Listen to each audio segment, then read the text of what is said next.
Good afternoon and welcome to Special Education Legal Fund's fourth Lunch and Learn webinar in our series. Today's topic is present levels of performance and goals with special education advocate Virginia Blum. Welcome, everyone.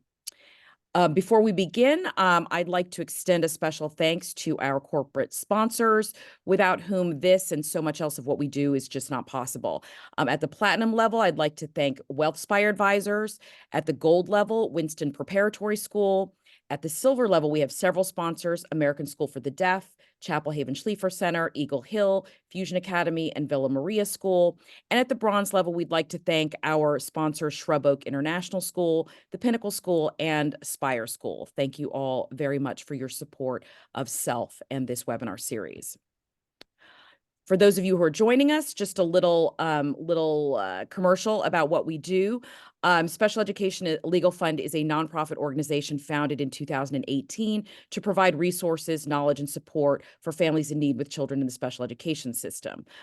Since 2018, we have provided over $800,000 in grants to 200 plus families in 70 plus school districts across Connecticut and Westchester County, New York. Those grants have yielded just under $10 million in educational supports for the families receiving those grants. If you are interested in Special Education Legal Fund, please visit our website, which is www.spedlegalfund.org, and it's listed here. I will also put it in the chat later on in the webinar.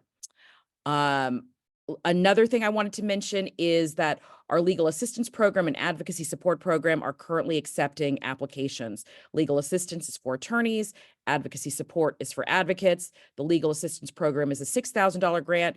Advocacy is a $1,000 grant. And the next deadline for applications, which we review on a monthly basis, is February 15th. That is a February 15th deadline for applications and documents, and a February 22nd deadline for the required phone interview. You can start the process by visiting our website, which I mentioned before, and to click on the button that says apply for a grant, and that'll get you started. The application process has four parts: the pre-screen, which you'll start on our website; the application, which you'll receive 48 hours after the pre-screen if you qualify for the programs, and that comes to you through an email. After you complete the application and send documents in, you'll be contacted to schedule an interview with a member of SELF.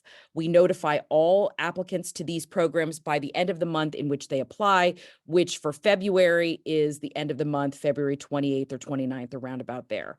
Again, the website's here. You can also scan this QR code to get yourself right to that page.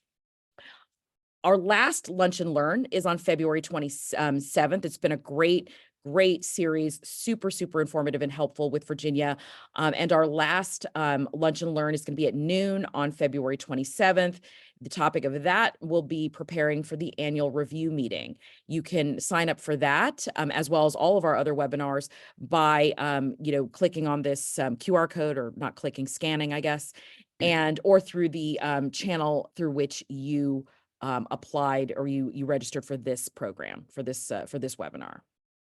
Our next evening webinar is supporting students with autism, and that will be on February 28th at 7 p.m. And we're really excited to welcome this panel of diverse and really knowledgeable participants, including special education advocate Julie Swanson, who's also the life skills lady, attorney Melissa Gagne from Laviano and Gagne, Gina Apicella from Chapel Haven, and Charlie Manos from the Pinnacle School.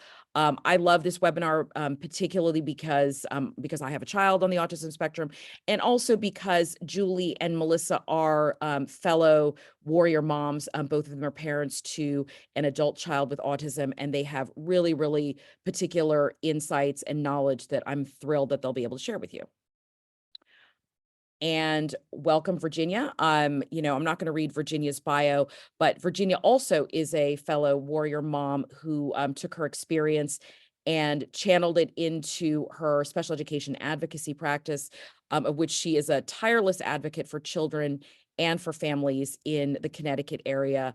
She's completed SEAT, the SEAT 2 training course, that COPA offers. She is an exceptional advocate at Connecticut Education Advocacy, and she's also a board member of Special Education Legal Fund, and we're really, really grateful to have her support as well as on today's webinar. Last thing for me is this webinar panel is presented for informational purposes only. This is intended as a resource for families who are navigating the special education system in Connecticut. It is not intended to provide legal support, advice, or assistance to any particular individual, nor is it intended to replace the advice and counsel of a qualified special education attorney. Families in need of legal support, advice, or assistance should contact a special education attorney licensed to practice in their state of residence to discuss the specific needs of their individual student. This webinar should not be construed as an endorsement by Special Education Legal Fund or any of its representatives of any of the participating attorneys, advocates, or other professionals in the panel, nor should it be construed as an endorsement of any school or school representative invited to appear on this panel. And there we are. Present levels of performance and goals. Welcome, Virginia. And I'm going to turn it over to you. Great. Thanks, Christine. So today I'm actually really excited to share some information on these important topics because I think that sometimes they're overlooked.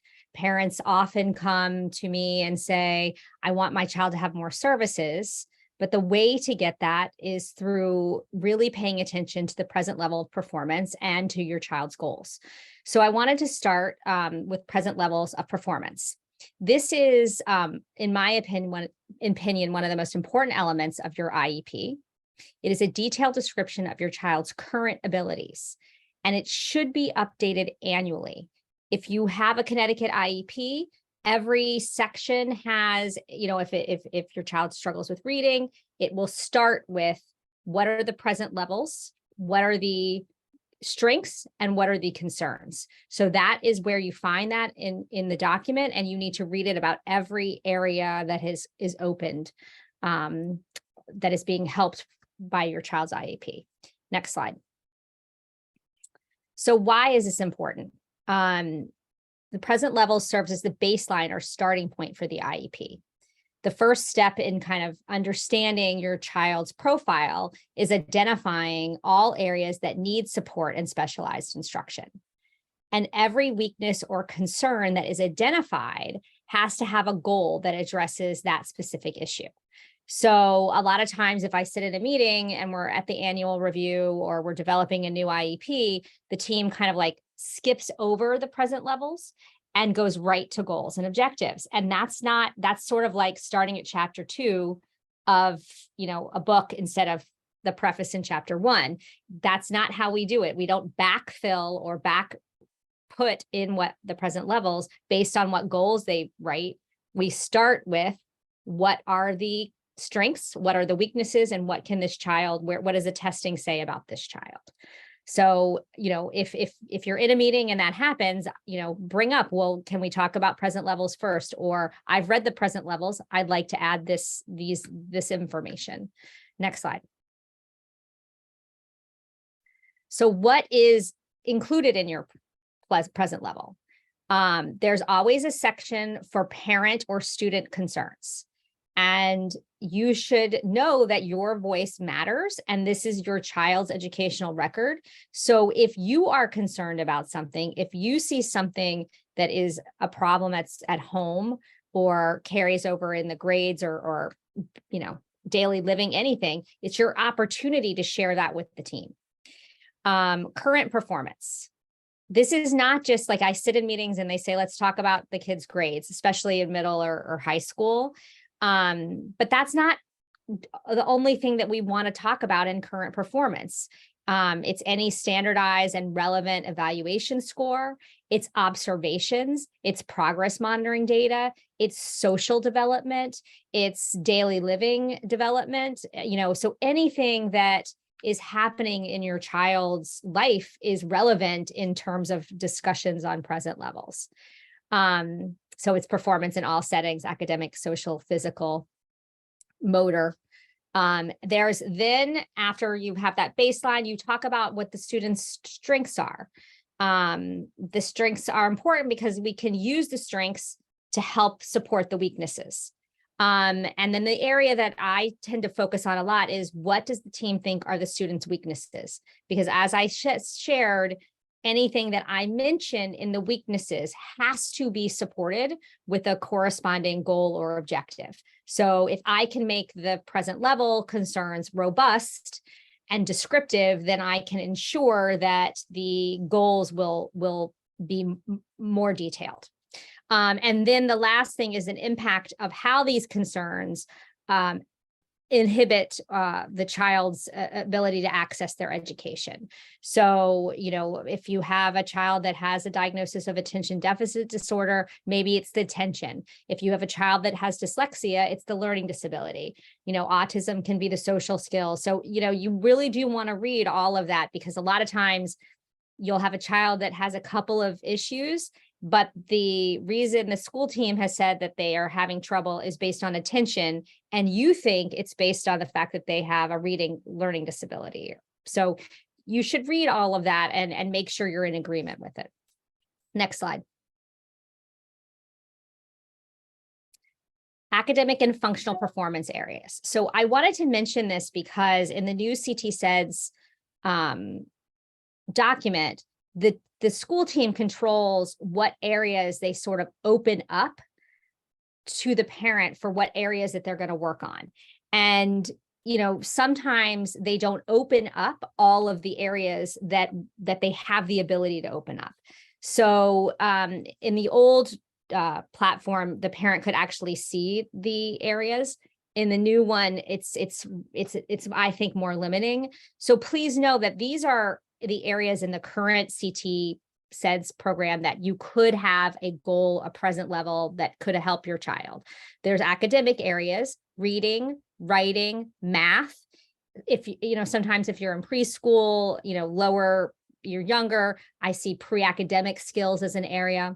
There's also other academic areas. So that's where I tend to put, like, if the child struggles to initiate a task, maybe it's due to attention, maybe there's another reason, but some other component of their accessing the education in a situation or in an academic classroom. And then the functional performance areas, these are the related service areas. It's communication, so that's speech, it's behavior, social emotional, executive functioning, fine motor, gross motor, activities of daily living, and health and development. So you can tell that there's a lot of options to support your child. So if, for instance, you're reading an evaluation and the evaluator is noting executive functioning being a problem, and you don't see that area addressed on your IEP, ask the question, why aren't we discussing and listing strengths on, my child's ability to plan a task, to keep track of materials, to know how long something takes, and address it. So you can ask the team about any of these areas and why they're not currently on your child's IEP. I have Next a question slide. about this from Sure. from an attendee. Does other academic areas include other subject areas, like subject areas a student might be studying? Like, you mean like science and Yeah, exactly. social studies? Yeah. I mean, typically, like social study, like if I have if a child is struggling with writing, for example, that's not just in English, that also can be in social studies. It could be in science. I would encompass the writing goal to holistically look at that skill Across every across subject. every academics, or I want it, not just in a research paper, but I want it, anytime they're answering a question, I want them to cite text evidence. It sort of depends on how what the disability is, and so other academic can encompass. Sometimes teams put the executive functioning in there. I mean, you can. That's not a huge area, that's because it's sort of a catch-all. So if I can't find if the team is giving me a hard time about supporting a skill that I think is important, I can ask for it to be put under other academic, which somehow doesn't really matter where it is, as long as it's covered. So don't get hung up on the categories. as long as the deficit is being addressed, I think that's important. Perfect. So how do we write our present levels? Everything on your IEP should be specific and measurable. So it's, it's not great to say, he's not reading at grade level. I mean, what does that mean, right? So a clearer way to describe a student's weakness in reading would be, the student is struggling to read fluently. He reads 15 words per minute with 6 errors in the second grade curriculum or materials. The student reads slow with inaccurate decoding skills. Sometimes I see teams now even listing the decoding weaknesses that they're making. So they struggle with the floss Particular roll sounds or whatever. or Mhm. yeah. But again, if you read it and it seems cursory or glossed over, you want more details around that. You want to understand what your child is struggling with, and you want to make sure, for example, in reading, that it's not just decoding and spelling. That if he has or she has a problem with phonemic awareness, that's listed, because if they're not automatic at that level, they're not going to be able to decode efficiently. If the fluency is slow, it's very choppy, you want to say he struggles, he's choppy with the reading. So just, more information, I think, in the present levels is better than less. Can you describe a goal a present level for a social, emotional, or behavioral concern? So like, the student struggles with emotional regulation due to, a quick fight or flight instinct that is often triggered by, whatever. But you want more than just emotional regulation, if you can. I mean, and sometimes it's easy to kind of, before a meeting, kind of look at the evaluation and write down what the evaluator is noting as concerns, and then compare it to what the team has given you in terms of the present levels, and ask for that, say, well, why is this not listed? And it's on page 15 of this evaluation. So everything that is in an evaluation as the basis should be identified somewhere in present levels. Great. Yes. Excellent. So this is a really important part of a discussion, and it is something that we'll talk about in our next webinar. But what should we do at an annual review? But present levels should be updated annually. It is not simply copied as is from one IEP to the next, because that then implies that you've made no progress in a school year. And obviously, the whole point of an IEP is to identify areas of weakness, properly support them, and then show meaningful progress in attaining those skills. That's why, again, clearly written present levels, he might still be struggling with, Christine, your point on emotional regulation, but now it looks different. Mm-hmm. Right.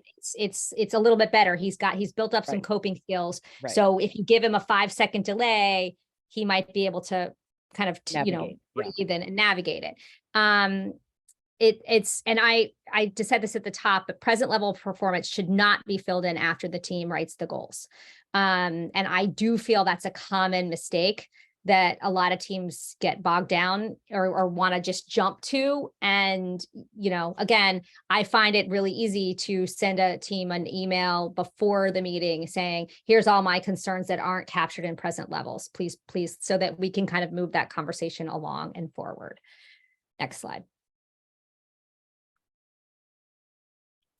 So I'm a big one on asking questions, and I think parents sort of get in that meeting and it's your child, and you sort of just listen and instead of being an active participant. So that's why reading this document and understanding each component is so important.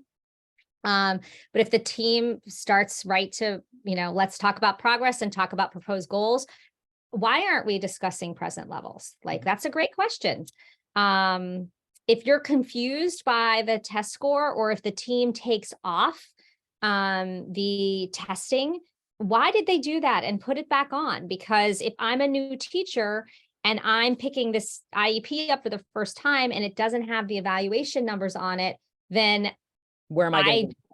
I don't know. I mean, I know that they can go back to the evaluation, but really what the teacher does is pick up the IEP, read what's in the IEP, and that's how they deliver the service. So, I like to have that history on there. If you don't think your child has a strength in the skill area that they do, you need to share this with the team and say that you don't agree with that.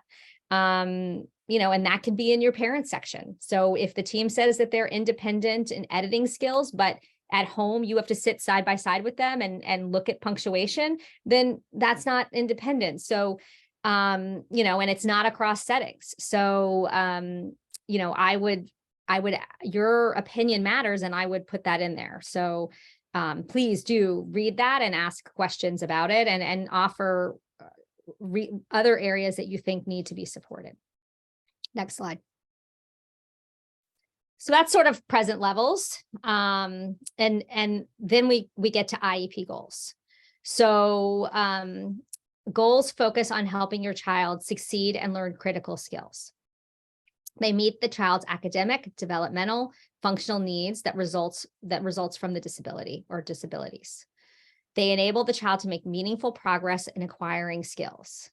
They have to be reviewed and updated annually, but they can be reviewed and updated at any time. Track your child's progress towards IEP goals throughout the year to stay informed. So you are supposed to receive kind of like a IEP report card that I think it's quarterly. And if your child requires ESY, you get it at the end of ESY. But you want to look at how are they doing? And, if you notice that all the goals are already mastered and you still have 6 more months left of school, call a PPT, add more goals. Like, this isn't over. Like, let's keep working on developing whatever skills your child needs to develop. Next slide. So the goal is the top overarching statement thing you're working on. Mm-hmm. The objectives that are underneath the goal describe how the goal will be achieved. So sometimes a goal will say, it's the goal is to improve reading skills. So that's pretty vague. It's pretty broad. So how are we going to do that is in the objectives. So it breaks down that broad goal into measurable steps. Again, it has to be reviewed and updated annually. And you have to, look at each one throughout the year. If the goal says, for example, your child is going to work on executive functioning skills, including planning a task, and you go down to the objectives and you do not see an objective that supports learning how to plan a task, that's a great question. Why are you identifying an area in a goal that doesn't have a corresponding objective that supports a skill development in that area? So, again, read the document and maybe you want to add a few objectives under that section to help that child learn how to plan a task, for example. Next slide. So this is, how to write goals. And as a parent, I would say, what you want to do is have your team send you goals in advance of a meeting, and then you want to read them. So, I very rarely draft a goal independent of a school team, but I certainly review them. I certainly look at them. I compare them to the evaluation, and I think about goal areas. There's a lot of information out on the web. Like, you can look up the Common Core. You can find out what the academic measures are supposed to be happening.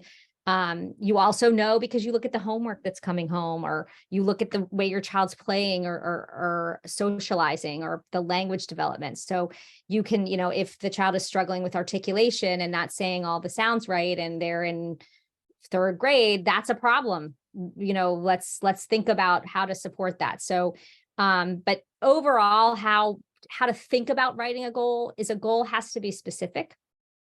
It should name the skill that they're working on, the subject area, what is the point of it? It should be measurable. So you want to make sure that you can capture that information. I don't really love goals that are tied to observations because that's vague. I want it tied to data. Like, did you see my child do that skill across various settings?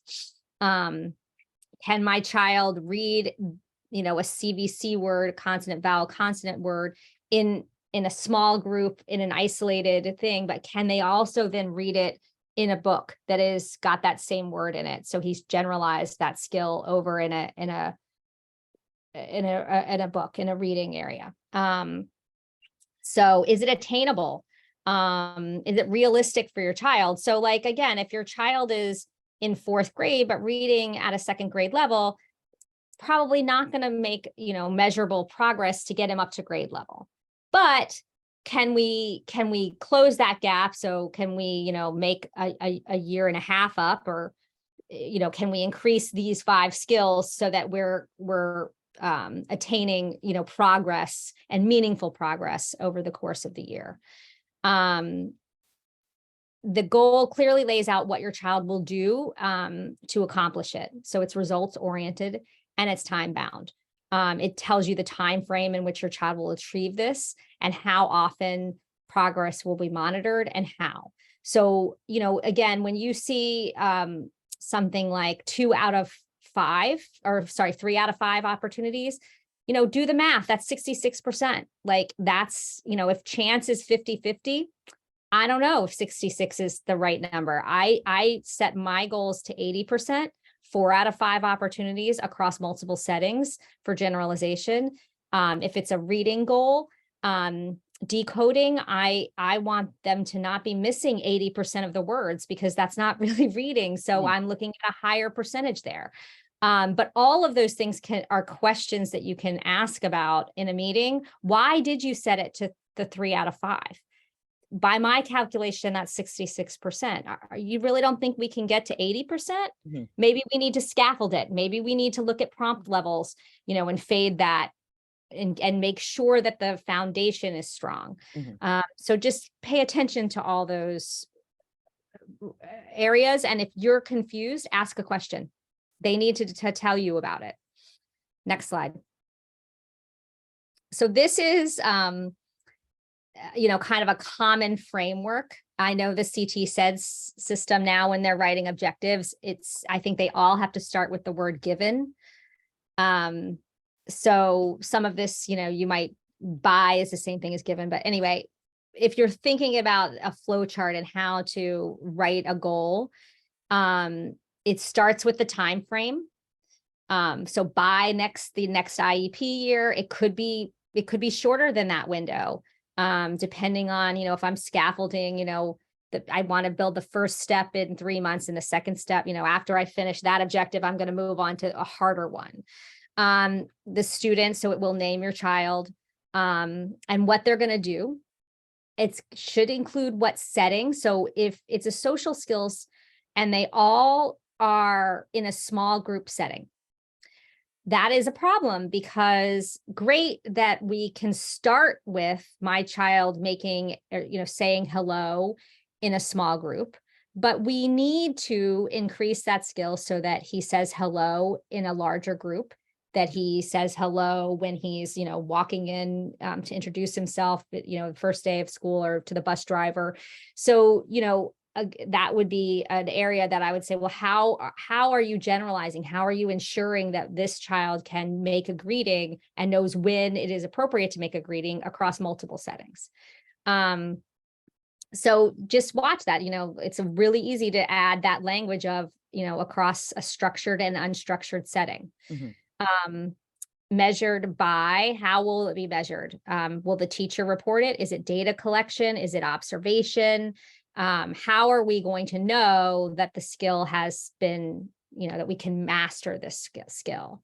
And then this is with what accuracy. So I was mentioning that before, 4 out of 5 trials, 3 out of 4 observed opportunities, 90% of the time, 80% of the time. So you want to know, each objective will list that, and they sometimes change the accuracy percentage. So you want to understand what that what level of accuracy does that have to hit to master it? And with what supports? Can the child have any supports to consider this to be met? So like that would be, with minimal prompting.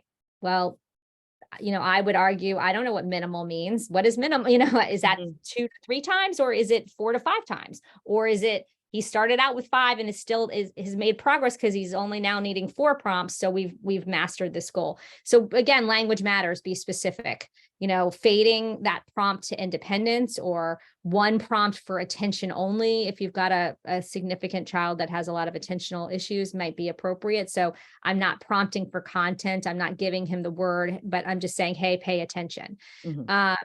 So that's sort of the framework for how each objective on your IEP should be written. And they should have all of those components in each area. Can you talk about the baseline, including a baseline? So baseline is a great thing to include. So if it's he's right now only writing 1 sentence. So, and the goal is that he's going to write a paragraph. You can, after you've written all of that, you can put in parentheses, current skill is at, 1 sentence, or it depends on kind of what bucket we're talking about, but yeah. And you can look at that. And that's another way to say, are we making meaningful progress? Because if he's currently already writing 3 to 4 sentences, then that should be the baseline. That's the baseline. And then you want a paragraph that is, 7 to 8 sentences. Or if we mastered the goal at 3 sentences last year, and the team says we're going to get to 4 this year. Well, are we seriously saying in a year's time, we're only going to be able to increase output by 1 sentence? And, what's the length of that sentence? Is it, still only 3 to 4 words, or are we varying complexity in our sentence development? So again, it's hard to nail down not knowing anybody's profile, but look at baseline as a good way to say, this isn't moving the needle far enough. So that's a great point, Christine. Next slide. So the goals drive the supports and the services. So again, if you think about a book, the present levels help determine what areas we need to focus on with goals. The goals and the objectives tell us what we're going to accomplish. And that determines how much service time we need to deliver that progress or to deliver that support. It's supposed to help you acquire and make progress towards grade level standards. You want to make sure that your goals cover all areas of need to work on closing that gap. And adding goals and objectives is a way to help inform the need for additional or more intensive services. So if a parent comes into my office and says, I want more reading, and I just want to go into a meeting and ask for 45 minutes every day instead of 30. I mean, maybe we can do that, but really to be more successful or to be more thoughtful about that is to go in and say, you haven't properly identified, nor do you properly support all areas of need, because in reading, you're only supporting decoding. And my child has limited phonemic awareness, or the fluency is not at grade level, or is really struggling with answering indirect questions with citing evidence as to why. And so I want you guys to fix the IEP. So all of that's in there. And by the time I've added, maybe 3 or 4 objectives, or 5 or 6, or I've opened up a new goal area, when I get down to the service level, I can say, gosh, we just added, 5 or 6 things to this IEP. Clearly, we can't do it in the same amount of time that we had before. So it's a way to kind of like get the team on board for more service time, because they have to do everything that we've put in the goals. That's sort of what they're judged by. So, that's a great point. I really, so like that's yeah, thank you. So that's just a thing to keep in the back of your mind that's why it's important to read this. That's why it's important to ask questions and add value. Because it isn't, usually, it sometimes isn't that helpful just to say, I want more services for my child. There, is the backing data. and the reasons why you would want to make that request. And it's a lot harder to turn something down, when you've sort of laid out this, all the reasons why it's necessary, as opposed to just coming out and asking for it.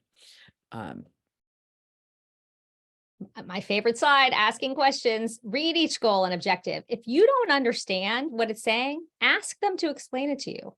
I have a goal that says the child's going to decode nonsense words, but it doesn't tell me the type of nonsense words. It doesn't tell me, the frequency, it's so vague that I'm not even sure if that stays on that IEP, if it's going to, how we're going to measure it. So, if I read it and I don't understand it, then it doesn't make sense and you need to clarify it. And you need to add language to make it stronger. It's always okay to ask questions. Yes. Absolutely. If your child is struggling in an area of development, so if your child has an executive functioning weakness and you don't see executive functioning goals, then why? And point back, well, I'm confused by that answer because, in the teacher rating scales on the Connors, it clearly said that he's struggling with planning a task. So how come we're not addressing that? And remember that you're an equal member of the team. You can request additional objectives. You can change wording. You can say, I don't want the prompt level to be at 4 prompts. Or scaffold it down or fade that prompt from 4, if that's where they are, to, 2 or 1 or independence, depending on what the skill is. Put it across settings. And all of these are, all these are reasonable things. And that's why you're there. So you don't have to just accept what the team gives you in terms of the goals with no input. That's your role and right as an equal member of the PPT team. Next slide. So this is common pitfalls. Now, I want to preface this with saying, I could spend, another hour on pitfalls of IEP writing. So I just kind of tried to think of ones that, would help you as you start this process. I've mentioned some of them throughout the presentation, but prompt level is vague or not specified. Minimal cues, with prompting, unlimited prompting, I've read before. If you have to prompt a child an unlimited amount of time, they are not internalizing that skill. So, I take a highlighter, I circle it, and if I'm reading an IEP and the entire thing is prompt dependence of a high level, then I'm in a meeting saying nothing you're doing is getting my child to be independent. And that's not the goal of specialized instruction. So suggestions for that would be fading the prompt to independence, which I love because then it doesn't matter how many prompts you give him in the beginning, but by the end, to master it, he has to be able to do that skill by himself. Scaffold the skills. So you can have a goal that says, I'm going to start with 2 prompts, then I'm going to get to 1 prompt, and then I'm going to get to no prompts. I really like it to get to no prompts in an IEP year. Because again, and if he only masters the ones with prompting, then you can say, my child only mastered stuff when you prompted him to do it. And that's not, learning his skills. Skills are not generalized. So examples of that would be in isolation. So if I'm reading or decoding CVE words and it says in isolation, I'm going to give this kid a list of 10 words that all have that structure and he's going to get 80 or 90% of them right. Then what happens when he goes and picks up a book? Does he have the skill? So, and in small group for social skills, yes, you've got to build skills and you've got to learn it in a small group, but what I would hope is you could learn that skill and then take it out and see it in an unstructured setting, especially conversations and pragmatics. So my ideas or suggestions would be to say across structured and unstructured settings, word list and in context, across adults and peers. So again, then that word choice matters because if the goal is written that the child can say hi to adults or peers, they can master it if he is able to say hello to an adult who is going to wait until he says hello versus peer who's going to say hello and then flit over somewhere else if we don't get an immediate response. Right. So again, really paying attention to that. That feeds into my next one, and slash or. So if you see a slash, they can either do it both ways, or they can do it in just or. So I take slashes out. If they say isolation and or context, if they say with adults or peers, I really don't like the slash. So I request that all come out, and I always replace it with an and. I want them to do it in both places, peers and adults. Structured and unstructured, because that's generalization. Mastery criteria is undefined or too low. So a field of 2, that's 50-50. That's, even if you have a nonverbal kid, if they're matching, and it's, which is the A, and you only have 2 letters, again, they can guess and maybe get it right. So I like a skill at least a field of 3. 50% of trials would be low. 4 out of 5 trials, or 80%, is roughly a good rule of thumb. And I've mentioned in reading, I usually like it a little higher in decoding, but not in spelling. How are they collecting the data? So work samples, STAPS operations, a 70%, like in high school, earning a 70% on the test. I mean, I don't know, a C- is not a great, achievement. This is a really important point, because, who's collecting the data and how it's being collected is critical. Is it being collected by the classroom teacher who's watching 24 other students and also collecting data and also doing something else? These are all things to understand as you are, looking at, this at your document. I just like everything tied to data by trials. So I'm just, and then Christine, you brought up baseline unspecified, like a lot of times I will read, he's going to stay on task for 5 minutes with 2 prompts. That's, first of all, how are we getting that? Like, how long can he stay on task now? How many prompts does he require?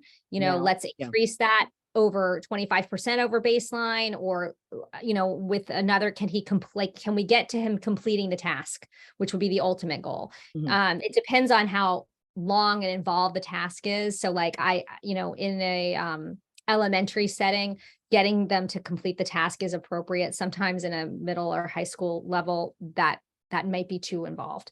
But when they set these things, they'll say it was five minutes last year, so we're going to go up to 10. I mean, well, what is a typical peer doing? So like, that's another way to kind of skin the cat. And so even if you don't change it and you leave it at 10 minutes, you should know that's still below where the expectation for a typical child. And how far below is that? Because again, if you're trying to close the gap, needing that prompt is not getting you there. Next slide.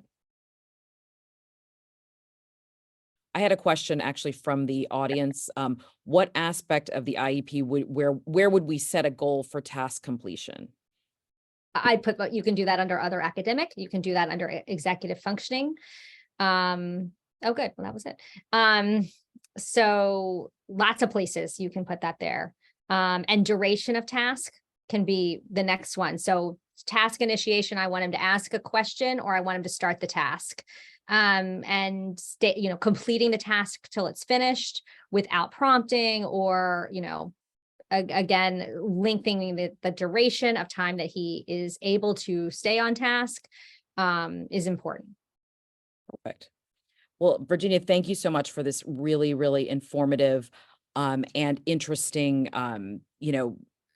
presentation on present levels and goals. It's always important to think about how all these things fit together in your child's IEP. And I feel like, as you break them down, and as you've been breaking them down for us, it's really helped us, understand the process. I learn something every time we do one of these. Again, really, really grateful for you sharing your expertise and time with us. Just a reminder that our next Lunch and Learn, our last one for the year, will be on February 27th at noon. And that lunch and learn will cover preparing for the annual meeting, which I know is a source of stress for everyone. I would also like to mention that at that final lunch and learn, we will also, be able to, perhaps have some time to revisit earlier subjects. So if you have tuned in to another earlier lunch and learn and you still have existing questions from that one, please feel free to save them up for that presentation, because we can take some time and address them then. Thank you all very, very much for attending. And this recording this webinar was being recorded, and it will be available if you registered for it, and also on the web very, very shortly. Thanks again, and have a great afternoon. Bye-bye, everyone. Bye. Thanks.